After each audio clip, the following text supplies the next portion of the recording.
Dealership manager kicks out Sylvester Stallone, without knowing he's the new owner. In a city bustling with life where luxury was a social identity card, a prestigious car dealership proudly sat on the main avenue, an undeniable symbol of refinement and opulence. Its huge floor-to-ceiling windows, so spotless that they reflected the sunlight like mirrors, offered passers-by a fascinating glimpse into the exclusive world of dream cars. Inside, a silent symphony of high-end engines slept under expertly placed spotlights, highlighting every curve and detail of the vehicles on display. The models collected here were not simple cars. They were rolling artwork, perfect fusion between performance and design. Italian racing cars sculpted like felines, German sedans with implacable elegance, and a few exotic rarities produced in limited editions, each carrying a price tag as dizzying as its appearance. This temple of power and prestige was ruled with an iron fist by Vincent Morel, a man as refined as he is ruthless in his management. Tall, slender, always dressed to the nines, he wore exclusively tailored suits and weathered leather shoes that clicked lightly on the marbled floor of the dealership. For him, looks were everything. Vincent didn't sell cars. He was selling an unattainable dream. He was selling a place in the elite, and anyone who dared to enter the door of his sanctuary without having the profile was immediately judged unworthy of his attention. His sharp gaze scanned each new customer with surgical precision. An ill-fitting suit? Probably an amateur who came to give himself illusions. A watch too modest. A dream without funds. Only those who displayed the ostentatious signs of wealth deserved real service. The others, just curious people wasting their time. That morning, the dealership exuded its usual luxury. A businessman dressed in an elegant Armani suit was chatting with Vincent near a Lamborghini Huracan STO, a 640 horsepower monster at a price of around €400,000. The customer, a regular in wealthy circles, absent-mindedly passed a hand over the smooth bodywork of the car, while Vincent, looking charmed but calculating, brilliantly praised the technical precision of the model and its exclusivity. Everything was perfectly in order, until the dealership door slowly opens. The quiet silence of the establishment was briefly disturbed by the ringing of the entrance bell. A lonely man entered the room, dressed in slightly worn jeans, a black t-shirt which discreetly outlined an imposing musculature, and a cap pulled down over his face. His appearance totally clashed with the sophisticated decor of the place. From the first glance, Vincent frowned. This individual did not match the profile. No expensive watches, no luxurious shoes, no smug attitude typical of rich collectors. Just a quiet man, almost too discreet, who didn't seem to realize that he was out of his element. The stranger began to stroll slowly between the vehicles, hands in his pockets, observing each car with sincere interest. He didn't pretend to be impressed. He actually seemed to appreciate the mechanics, the curves, the design details. He brushed his fingertips against the bodywork of a Ferrari SF90 Stradale, as if each centimeter of paint told him a story. Vincent, who looked at him suspiciously, felt an irritation rising within him. He knew these kinds of visitors. Dreamers. Amateurs who came to get lost here like visiting a museum, without ever having the means to buy anything. Luxury tourists who allowed themselves to place their fingers on cars costing several €100,000, without understanding the real value of what they were touching. It was intolerable. Nervously adjusting the collar of his jacket, Vincent moved slightly away from his wealthy client and approached the stranger with a stiff posture and cold gaze. The man, absorbed in his contemplation, did not notice it right away. Vincent raised an eyebrow and, in a dry tone, called out to him without trying to hide his annoyance. Excuse-me, sir. Are you looking for something? The man slowly raised his head, revealing a discreet, almost amused smile. Yes, I'm looking. Very nice collection. Vincent, who was already crossing his arms, let out an exaggerated sigh. His gaze, cold and inquisitive, scanned the stranger's appearance once again, desperately searching for the slightest clue that might suggest that he was dealing with a serious buyer. These cars are not there to be admired. They are there to be bought. We do not do sightseeing tours. His sharp tone left little room for ambiguity. This kind of customer had no business here. The man, far from being taken aback, shrugged his shoulders slightly, as if Vincent's remark slipped over him without leaving the slightest trace.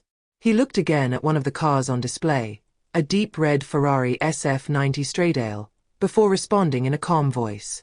"Who tells you I don't want to buy?" Vincent, whose irritation was becoming more and more visible, straightened up slightly and once again inspected the man from top to bottom. Always no sparkling Rolex watch, no Italian shoes in fine leather, no ostentatious sign of wealth. Just these damn worn jeans and this black t-shirt which, although hugging an athletic body, didn't scream fortune in any way. His judgment was made. Listen, sir. These are exclusive models. I doubt you are in the right price range. Maybe you should try a more affordable dealership? The tone was falsely polite, but the contempt was palpable. He had barely finished his sentence when the stranger narrowed his eyes slightly, a glint of analysis crossing his eyes, as if he was evaluating Vincent in turn.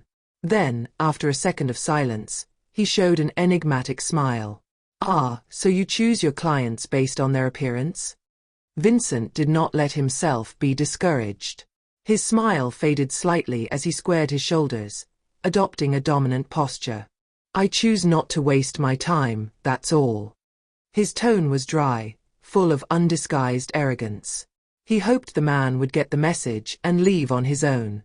But instead of getting angry or protesting, the stranger nodded slowly, a thoughtful look on his face, as if he had just confirmed something he already suspected. Without saying another word, he took a step back and pretended to walk away, his hands slipping gently into his pockets. Vincent gave a slight smile of satisfaction. Finally cleared. But his relief was short-lived. Before the man can reach the exit, the dealership door suddenly opened. A group of men in impeccably tailored suits strode in, exuding an aura of authority and power. These were the executives of the automobile brand, influential figures who never moved without reason. Their sudden entrance immediately stopped all conversations in the room, and several employees instinctively straightened up, adjusting their posture to appear more professional. Vincent, who was about to send the stranger away for good, saw his attitude change completely in a fraction of a second. His eyes lit up, his expression instantly transformed into a charming and calculated smile. "Gentlemen. What a pleasure to see you. To what do we owe honor?" One of the men at the head of the group, an executive with salt and pepper hair and an impeccably tailored suit, stopped short in front of the stranger in jeans. His face lit up with a broad smile as he held out a frank and enthusiastic hand. Mr. Stallone. "It's an honor to see you here. I hope you like the visit." A silence glacial fell into the congestion. All the employees stopped abruptly, conversations froze, and even the few customers present stopped moving, as if time itself had just stopped its course. Vincent felt a cold sweat flow down his back. His breathing became short, his throat dry. He blinked several times, desperate to understand what had just happened. "Stallone? Sylvester Stallone?" Like a clap of thunder, reality hit him head-on. He swallowed hard and finally looked attentively at the man he had just treated with contempt. He analyzed every feature, every wrinkle, every detail of this face which, a few moments earlier, seemed ordinary to him, but which seemed to him suddenly familiar, terribly familiar. It was him. The cinema icon. The living legend. The man whose films had marked generations. A crushing weight fell on his chest. The actor, for his part, seemed perfectly relaxed.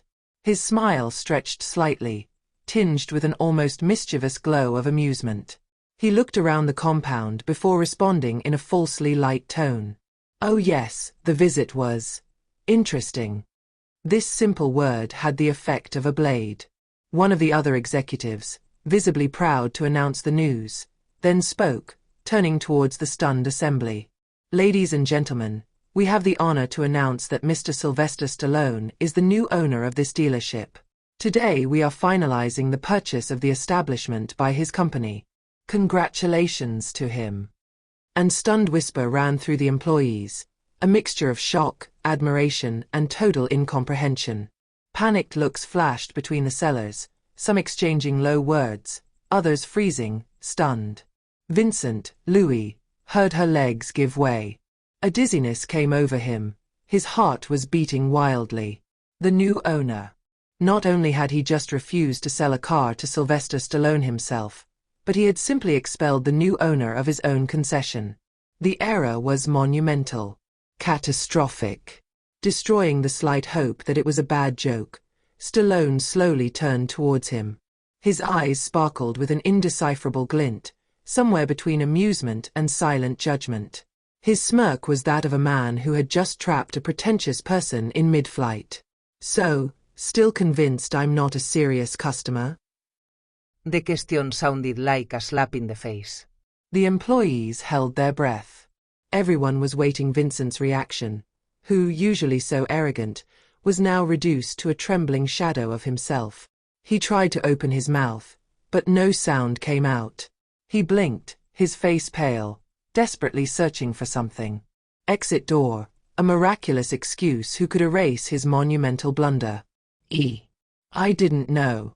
Mr. Stallone, I. The actor stared at Vincent, his piercing gaze seeming to probe his soul. He remained silent for a moment, savoring this moment when the roles were reversed, where the predator became the prey. When he finally spoke, his voice was calm, but each word rang with cutting clarity. You judged me by my appearance, without even trying to find out who I was. Imagine how many potential customers you have looked down on in the same way. The words fell like a verdict. Vincent felt a cold shiver run down his spine. His former arrogance had vanished, replaced by a dull panic that twisted his stomach. He stammered, his voice trembling, desperately trying to save what could still be saved. I can change. I assure you it was a mistake. A drop of sweat slid down his temple. He had to find a way to make up for it. But Stallone didn't even raise an eyebrow. He looked him up and down for a moment, then shrugged his shoulders, indifferent to his distress. He turned to the executives who accompanied him and declared in a clear and definitive tone, Gentlemen, I want a team that respects every customer. No matter what they look like, everyone should be treated with dignity. He paused briefly, then added, his words weighing like a sentence. I don't think this gentleman fits that philosophy. One of the executives, a man of around 50 with a stern look, nodded seriously. He crossed his arms before turning towards Vincent, whose face was gradually draining of its color. Mr. Morel, we will have to do without your services. The sentence fell like a guillotine. A heavy silence fell over the compound. The employees, still in shock, did not dare to move. Some exchanged embarrassed glances, others lowered their eyes, uncomfortable. Everyone knew that Vincent was finished. He opened his mouth, but no sound came out. His world was falling apart. His career, his prestige, his position as absolute master of this concession. Everything had just disappeared in the blink of an eye. He wanted to protest, to beg, but he knew it was useless. Stallone's look was final. The actor took one last look at Vincent, his expression unreadable, then turned away with casual ease. He approached a sumptuous red sports car which sat in the center of the showroom, like a dazzling symbol of his absolute triumph. With a slow, calculated gesture, he ran his hand over the polished bodywork, savoring the softness of the metal beneath his fingers. Then, just before boarding, without even deigning a last look at Vincent, he blurted out in a calm but implacable voice, You asked me to leave this place. Maybe you should do the same. Vincent felt his stomach turn around. His humiliation was total. The employees held their breath. None of them would come to his aid. He was no longer the formidable salesman at the dealership, but just a broken man, defeated by his own pride. Trembling, his throat tight, he forced himself to move. His footsteps echoed on the tiled floor as he walked towards his office, doing the final walk of shame under the sometimes embarrassed, sometimes relieved looks of his colleagues. He feverishly gathered his things into a bag, his fingers trembling so much they nearly knocked his leather watch out of his drawer. He took a deep breath, but he missed the air. When he passed back in front of the main room, no one said a word to him. He left the building as a defeated man, head bowed, heart in pieces. Meanwhile, Stallone got comfortable in the red car. He turned on the ignition.